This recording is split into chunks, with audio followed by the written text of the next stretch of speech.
संसद को पार्लियामेंट कहते हैं। एक नंबर का क्वेश्चन देखते हैं। लोकसभा के लिए चुनाव में निर्वाचित होने के लिए किसी व्यक्ति के लिए न्यूनतम आयु कितना वर्ष होना चाहिए? 25 वर्ष होना चाहिए। इसका हो जाएगा सी, एक का सी हो जाएगा। लोकसभा के निर्वाचन के लिए नामांकन पत्र, लोकसभा के निर्वाचन के लिए नामांकन पत्र तो भारत में निवास करने वाले किसी भी व्यक्ति द्वारा भरा जा सकता है। जिस निर्वाचन क्षेत्र में निर्वाचन होना है वहाँ के किसी निवासी द्वारा भरा जा सकता है। भारत के किसी नागरिक द्वारा जिसका नाम किसी निर्वाचन की क्षेत्र की मतदाता सूची में हो भरा जा सकता है। भारत के किसी भी नागरिक द्वारा भरा जा सकता है। तो इसका सबसे पहले हम आंसर देखेंगे कि इसका जो है ना 2 का सी हो जाएंगे। भारत सरकार भारत के किसी नागरिक द्वारा जिसका नाम किसी निर्वाचन हो। नेक्स्ट क्वेश्चन तीसरा नंबर का देखेंगे। लोकसभा चुनाव कोई प्रत्याशी अपनी जमानत खो देता है यदि उसे प्राप्त ना हो सके। तो क्वेश्चन नेक्स्ट नंबर 3 नंबर देखिए फिर से कहता लोकसभा चुनाव का कोई प्रत्याशी अपना जमानत खो देता है यदि उसे प्राप्त ना हो सके। क्या प्राप्त ना हो सके? वैधता, समझ गए, वैधत माताओं का 1/6, वैधत माताओं का 1/6। इसका 3 का सी हो जाएगा। चौथा नंबर का देखेंगे कि कहता है चौथा नंबर में यानी कि चौथा नंबर का क्वेश्चन देखेंगे। कहता लोकसभा में राजवाड़ सीटों का आवंटन 1771 की जनगणना पर आधारित है। यह निर्धारण किस वर्ष तक यथावस्थ रहेगा?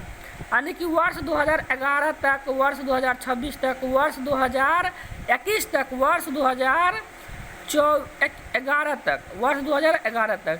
तो इसका आंसर भी हो जाएंगे वर्ष 2006 तक। इसका आंसर हो जाएगा वर्ष 2006 तक। नेक्स्ट क्वेश्चन देखेंगे कि कहता भारत के संविधान के अनुसार लोकसभा में सदस्यों की अधिकतम संख्या 547, 545, 550, 500, 552, 550। तो 5 नंबर का जो हो जाएगा ना तो 550 हो जाएगा। तो टोटल सदस्य की संख्या कितना हो जाएंगे? 550। लोकसभा नेक्स्ट क्वेश्चन देखेंगे 7 नंबर का। लोकसभा की वर्तमान सदस्य संख्या कितनी है? लोकसभा की वर्तमान सदस्यों की संख्या कितनी है? तो 543। लोकसभा में टोटल सदस्यों की संख्या 543 होते हैं। किस वर्ष में खाद्य मिलावट निवारण अधिनियम प्रथम बार लागू हुआ था?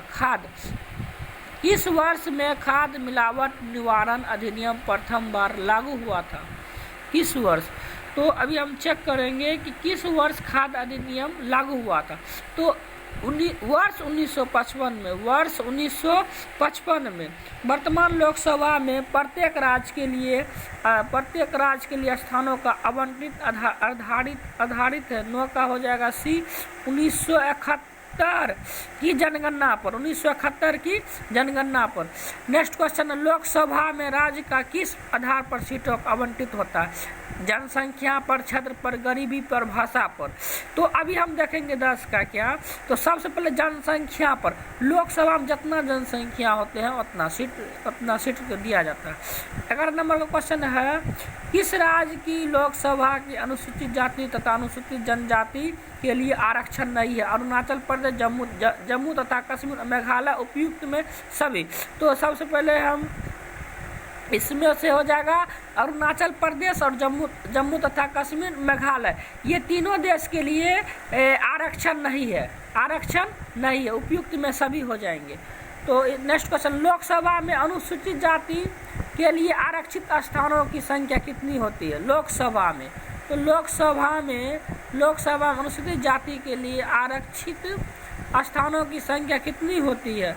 आरक्षित जो होता है ना तो लगभग जो है ना 84 को होता है, 84 को होता है। नेक्स्ट क्वेश्चन क्या है? लोकसभा में अनुसूचित जनजाति के लिए निम्न में से किस राज्य में सर्वाधिक सीट होता है? सबसे ज़्यादा सीट जो होता है ना, उत्तर प्रदेश में होता है। उत्तराखंड मध्य प्रदेश में होता है। 13 मध्य प्रदेश में सबसे ज़्यादा सीट होता है, मध्य प्रदेश।